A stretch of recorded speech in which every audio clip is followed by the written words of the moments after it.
Commander Zarathek pressed her scaled fingers against the cold metal of the observation deck's railing, watching the distant flashes of weapons fire paint the asteroid field in deadly colors.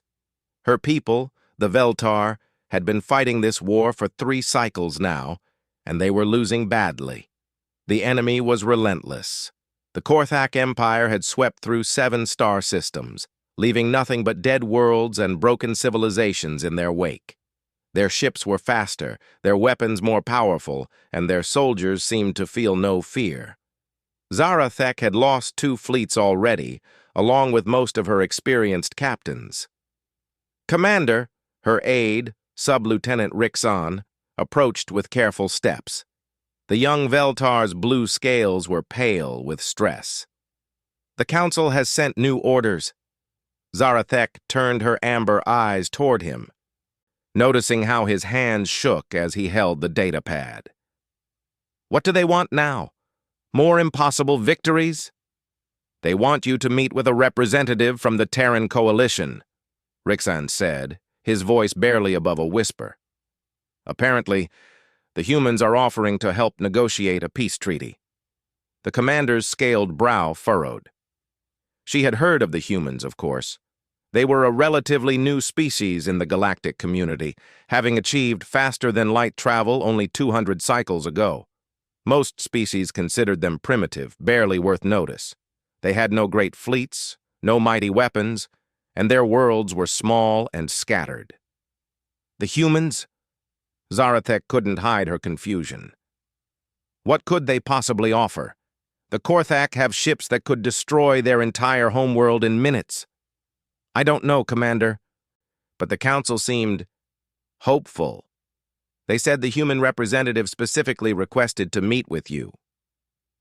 Zarathek sighed, a sound like wind through dry leaves.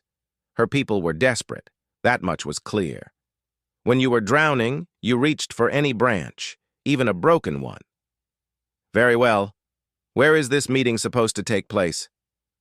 Neutral space at the Harmony Station.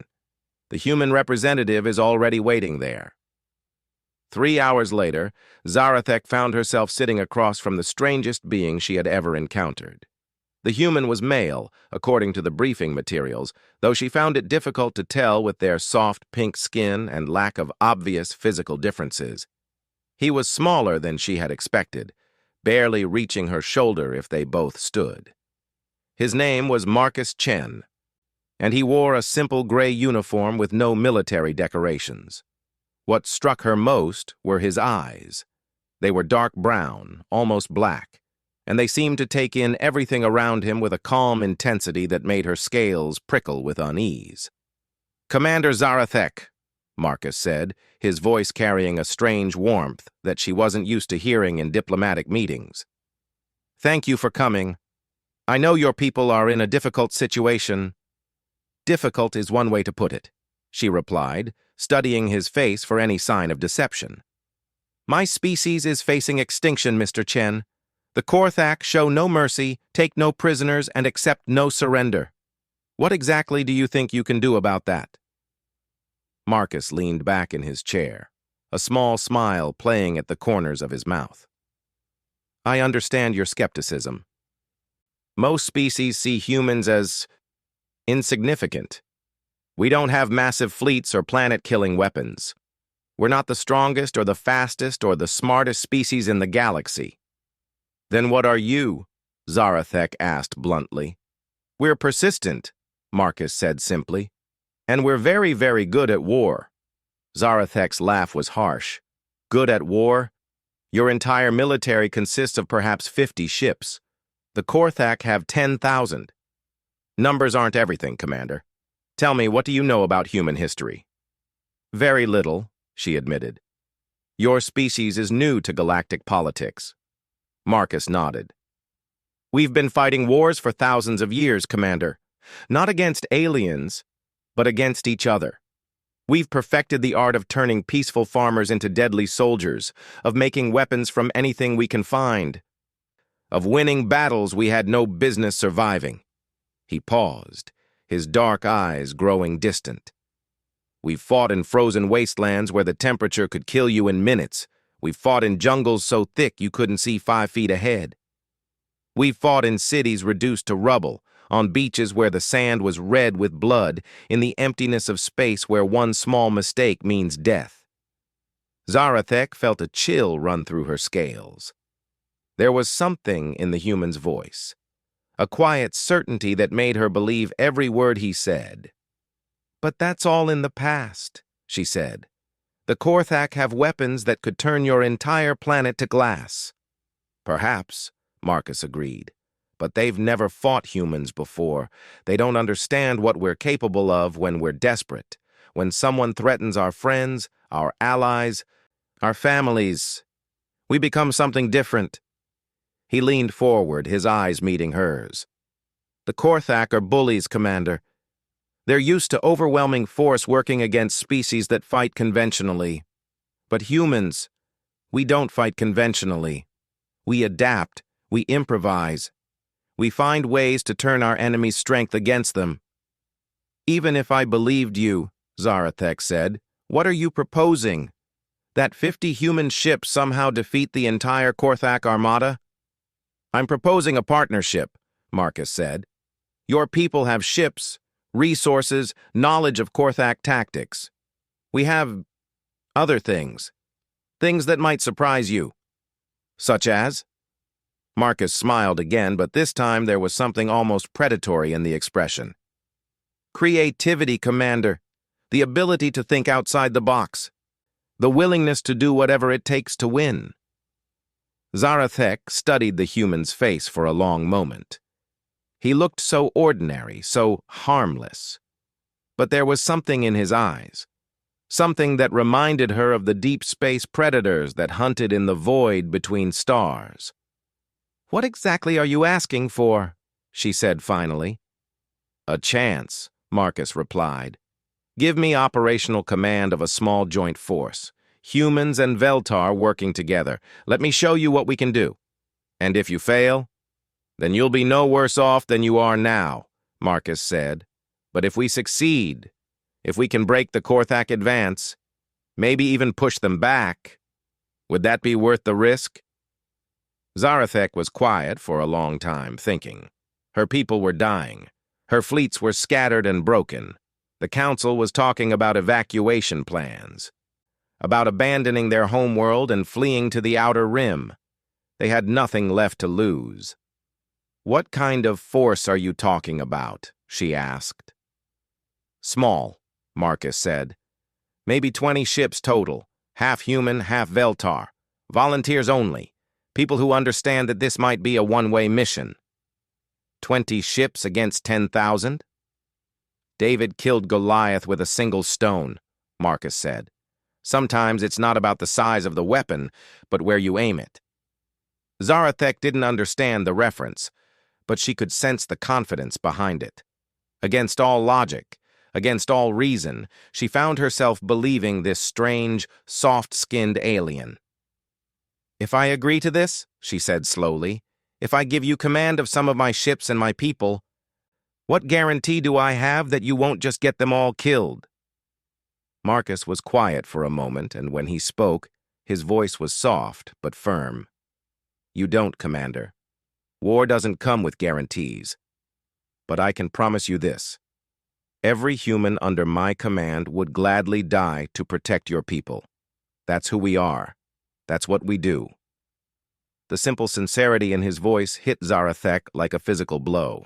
In all her years of military service, through all the political maneuvering and diplomatic double talk, she had never heard anyone speak with such quiet conviction.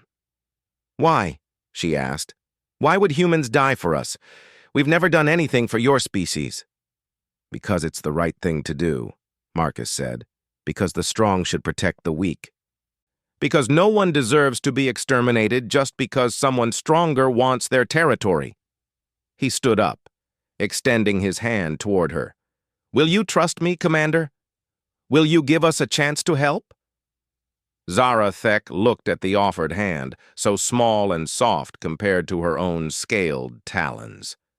Everything in her military training told her this was madness. Humans were weak, primitive, irrelevant. This soft little alien couldn't possibly stand against the might of the Korthak Empire, but her people were dying, and conventional tactics had failed. Maybe madness was exactly what they needed. She reached out and grasped the human's hand, surprised by the strength in his grip. "Very well, Marcus Chen," she said. "You have your chance, but understand this. If you get my people killed for nothing, I will personally throw you into the nearest sun." Marcus smiled, and for the first time since the war began, Zarathek felt something she had almost forgotten: hope. "Fair enough, Commander," he said. "I wouldn't expect anything less." 2 weeks after the agreement was signed, Zarathek stood on the bridge of the hybrid fleet's flagship, watching the tactical display with growing confusion. Marcus Chen stood beside her, calm as still water, studying the same information that was making her scales prickle with anxiety. The Korthak had launched a massive assault on the mining colonies in the Zerion system. 300 warships, supported by twice that number of fighters and assault craft. It was exactly the kind of overwhelming force that had crushed every resistance the Veltar had attempted, and Marcus wanted to attack them. "This is suicide," muttered Captain Velnix, Zarathek's most experienced officer. "We have 20 ships. They have hundreds." 18 ships, Marcus corrected quietly, not looking away from the display. "I'm keeping 2 in reserve." 18 ships, Velnix repeated, his voice rising. "Against 300 Korthak vessels. Commander, surely you see the insanity in this?" Zarathek was beginning to have serious doubts herself. She had given Marcus command as promised, but watching him calmly plan to attack a force 15 times larger than their own made her wonder if humans were simply incapable of understanding basic mathematics. "Marcus," she said carefully, "perhaps we should wait. Look for a better opportunity." For the first time since she had known him, Marcus smiled broadly. It was not a comforting expression. "Commander, this is the opportunity. The Korthak think they're safe because of their numbers. They're not expecting an attack. They certainly aren't expecting the kind of attack we're planning." "What exactly are you planning?" she asked. Marcus turned to the communication console. "All ships, this is Chen. Begin implementation of Protocol 7. Zarathek watched in amazement as the human vessels began to change. External panels slid away, revealing weapons systems she had never seen before. Strange antenna arrays extended from their hulls. Most shocking of all, she could see the ships actually growing larger as hidden compartments expanded outward. "What in the name of the void?" she breathed. "Human ships are modular, Commander," Marcus explained. "We build them to adapt to different mission requirements. What you saw before was our exploration configuration. This is our war configuration." The transformation was incredible. The small, innocent-looking human vessels had become something else entirely. They bristled with weapon systems, their hulls now covered in sensor arrays and defensive systems that hadn't been visible before. "But even with upgraded weapons," Velnix protested, "we're still outnumbered 15 to 1. "Numbers only matter if you fight the kind of battle your enemy expects," Marcus said. He turned to Zarathek. "Commander, I need you to trust me. What we're about to do is going to look impossible. Your people might think we've all gone insane, but I need you to keep them focused on their jobs." "What exactly are we going to do?" Marcus pointed at the tactical display. "We're going to hit them hard and fast, right in the center of their formation. We're going to punch through their line and scatter their fleet." "That's not a strategy," Velnix said. "That's just charging headfirst into certain death." "Is it?" Marcus asked. "Tell me, Captain, how do Korthak ships fight?" "They form up in battle lines," Velnix answered. "They use their superior numbers to create overlapping fields of fire. And they rely on their heavy armor to absorb damage, while they systematically destroy smaller forces," Marcus continued. "They fight like a wall of steel moving slowly forward, crushing everything in their path." "Yes," Zarathek said. "That's exactly how they fight, and it's very effective." Against species that fight like them, Marcus agreed. But humans don't fight like walls of steel. We fight like pack hunters. The human ships had finished their transformation. Zarathek could see that what had appeared to be 10 human vessels were actually 20 smaller craft that had been docked together. They separated now, forming a loose cloud around the Veltar ships. "All units, prepare for insertion," Marcus announced. "Insertion?" Zarathek asked. "We're going to jump directly into the middle of their formation," Marcus explained. "Before they can react, we'll take out their command ships and disappear." "That's impossible," Velnik said. "You can't make precision jumps that close to a large fleet. The gravity distortions alone would tear your ships apart." Marcus looked at him with those dark, predatory eyes. "Korthak ships would be torn apart, yes. So would most other ships in the galaxy. But human ships are built different." He turned back to the communication console. "All units, jump in 30 seconds. Remember, we go for the throat first. Target their flagship and command vessels. Ignore everything else." "Jumping into the middle of an enemy fleet," Velnix muttered. "This human is completely insane." "Maybe," Zarathek said, watching Marcus's calm face. "But maybe insanity is exactly what we need." The countdown reached 0, and reality twisted around them. When the universe stopped spinning, Zarathek found herself staring at a sight that would haunt her dreams forever. They were floating in the exact center of the Korthak formation, surrounded by hundreds of enemy ships. The massive alien vessels loomed around them like metal mountains, their weapons beginning to turn toward the tiny fleet that had appeared in their midst. For a moment, everything was silent. Then Marcus spoke, and his voice was like winter wind. "Fire everything." What happened next defied everything Zarathek thought she knew about warfare. The human ships didn't just attack the Korthak vessels, they tore them apart.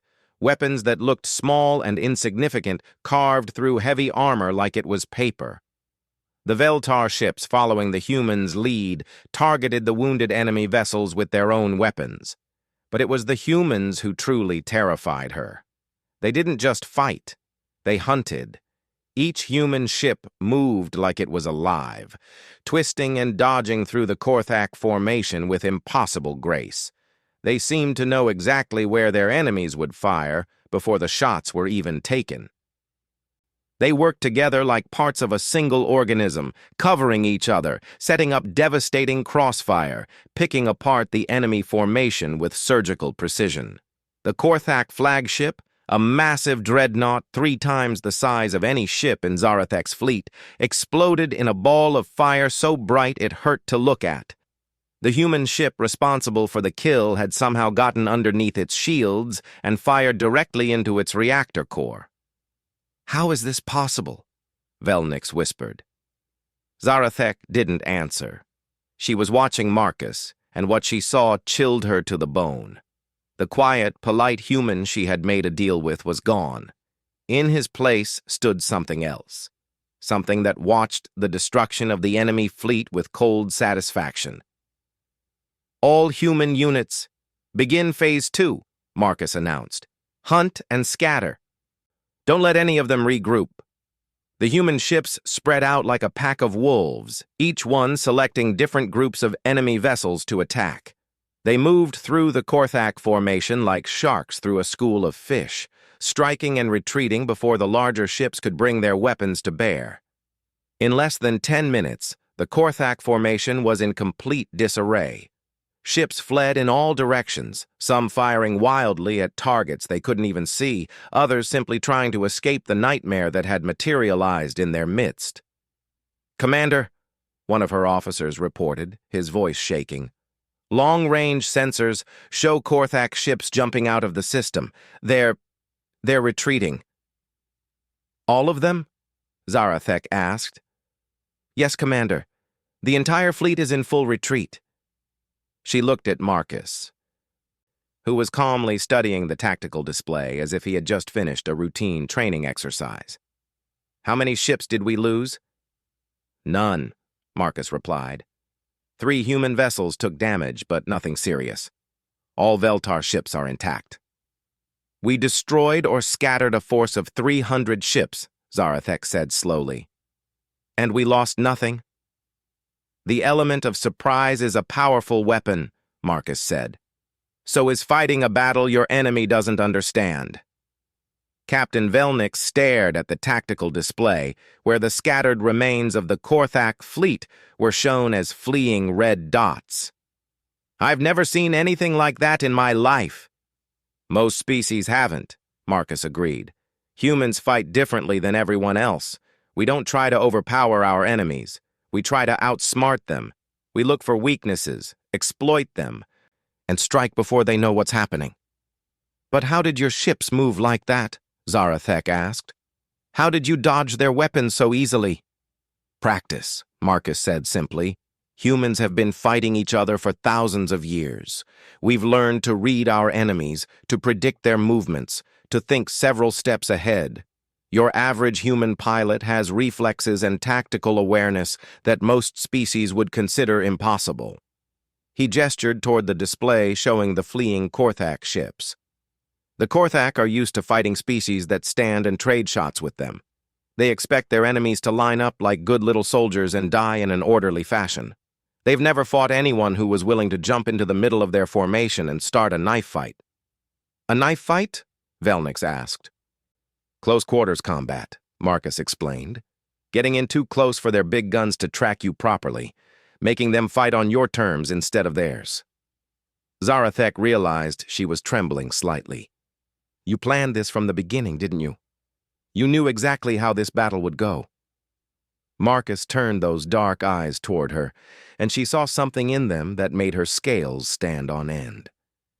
I've been planning this battle since the moment I heard about the Korthak Empire, Commander. Humans are very good at war. We're even better at preparing for war. What happens now? She asked. Now we wait, Marcus said. Word of this defeat will spread. The Korthak will know that something new has entered the war, something they don't understand. They'll become cautious, hesitant.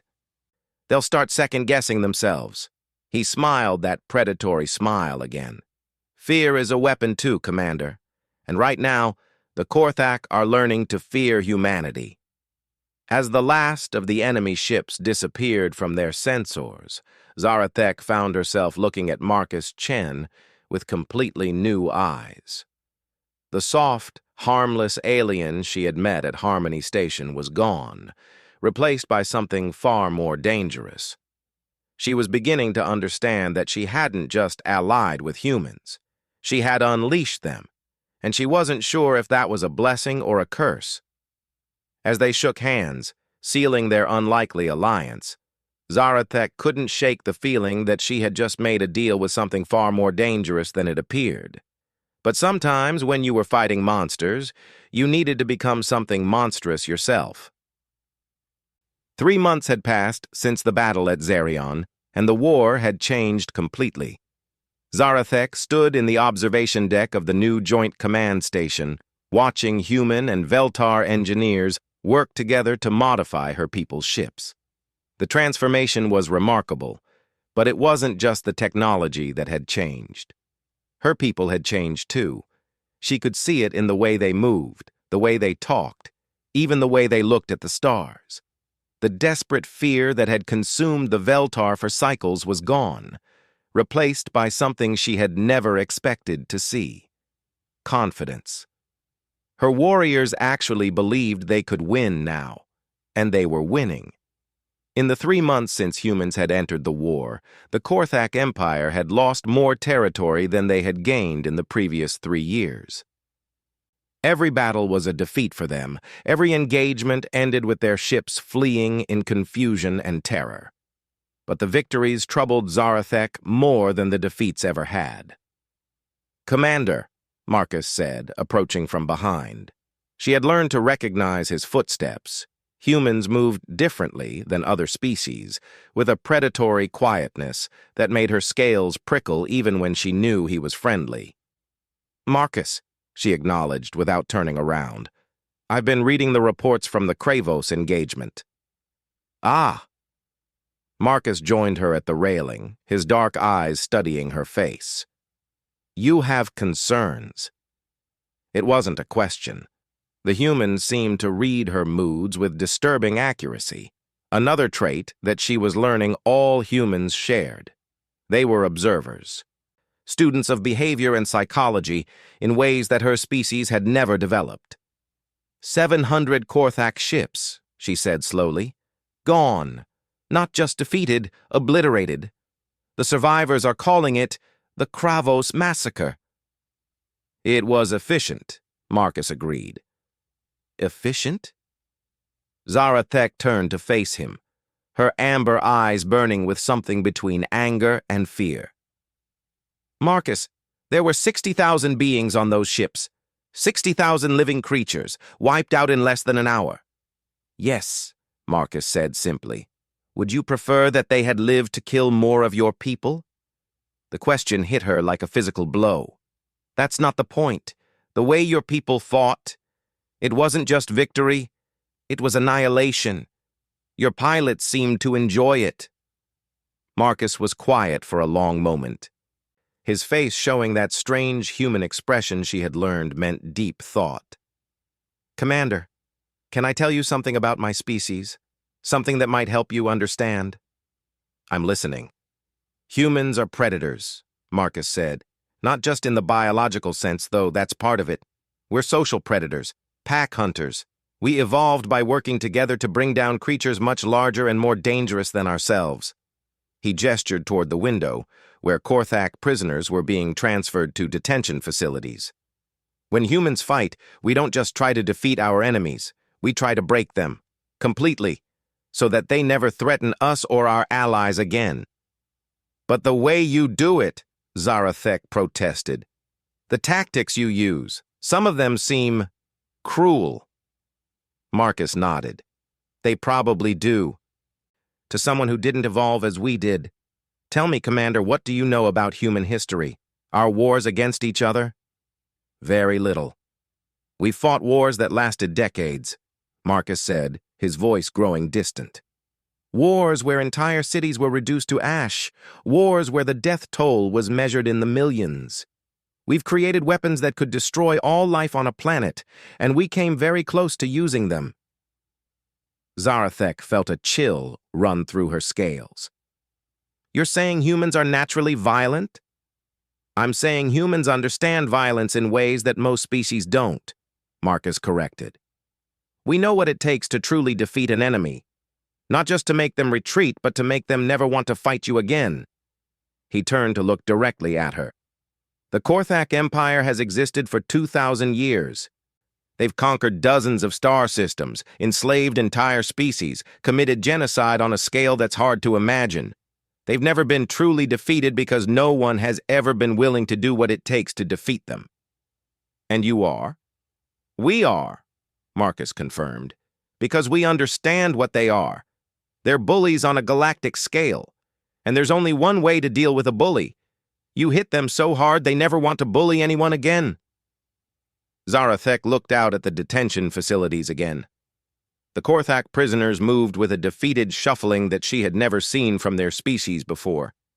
These beings who had terrorized the galaxy for millennia now looked broken, lost. What will happen to them? She asked. The ones who committed war crimes will be tried and executed, Marcus said matter-of-factly. The others will be given a choice: exile to the Outer Rim or integration into galactic society as productive citizens. And their empire will cease to exist, Marcus said. We've already liberated most of their conquered worlds. Their central government collapsed last week when we destroyed their capital fleet. The survivors are either fleeing to unknown space or surrendering. Zarathek absorbed this information with growing unease. In 3 months, you've destroyed an empire that lasted 2,000 years? We had help, Marcus said with a slight smile. Your people are excellent warriors when they're properly motivated and equipped. The other species we've allied with have contributed significantly as well. But it was human tactics that made the difference. Human tactics, human psychology, human understanding of warfare, Marcus agreed. We've been perfecting the art of war for our entire existence as a species. It's what we do. A new thought occurred to Zarathek, one that made her feel sick. Marcus, what happens when the Korthak are gone, when there are no more enemies to fight? The human was quiet for a very long time. When he finally spoke, his voice was carefully controlled. That's the question, isn't it? What do humans do when there's no one left to fight? You've thought about this before. Every human has thought about this, Marcus said. It's one of our greatest fears. Not that we'll lose a war, but that we'll run out of just wars to fight. He gestured toward the mixed crews working on the ships below. This is why we're so committed to building lasting alliances, Commander. Why we work so hard to integrate with other species. We need anchors, reminders of who we want to be, not just who we are when threatened. Zarathek studied his profile, noting the tension in his jaw. You're afraid of your own people. I'm afraid of what we could become if we're not careful, Marcus corrected. Humans without a just cause to fight for can become very dangerous indeed. But for now we have plenty of just causes, Marcus said. The galaxy is full of species that need protection, worlds that need defending, wrongs that need righting. It'll probably take us centuries to fix all the damage that empires like the Korthak have done. A soft chime indicated an incoming communication. Marcus activated the console and Captain Velnix's image appeared. Commander, Mr. Chen, Velnix said. We've received word from the outer colonies. The Zephyrian Republic has requested assistance. Apparently they're being threatened by something called the Shadow Fleet. Marcus's expression immediately shifted, becoming focused and alert. The Shadow Fleet? Tell me everything. As Velnix began his briefing, Zarathek watched Marcus transform once again. The thoughtful, slightly melancholy being she had been talking with vanished, replaced by the cold, calculating war leader she was learning to recognize. It should have frightened her. Instead, she found herself feeling something like relief.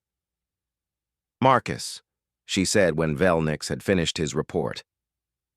I want to ask you something, and I want an honest answer. Always, Marcus said. If we hadn't allied with you, if the Veltar had continued fighting the Korthak alone, would humanity have intervened eventually anyway? Marcus looked at her for a long moment, and she saw something in his eyes that confirmed her suspicions. Eventually, yes. We don't like bullies, Commander. Anywhere, in any form. Even if it meant war with an empire that outnumbered you 1,000 to 1? Especially then, Marcus said quietly. Humans have a saying, the only thing necessary for evil to triumph is for good people to do nothing. We've made a lot of mistakes in our history, but we've learned from them. We don't stand by and watch genocide anymore. Zarathek nodded slowly. So our alliance didn't save your species from having to fight the Korthak. It saved my species from having to watch you fight them alone. That's one way to look at it, Marcus agreed. And now we're part of something larger, she continued. Part of a coalition that spans the galaxy, dedicated to protecting the innocent and stopping the kind of empires that the Korthak represented. Yes.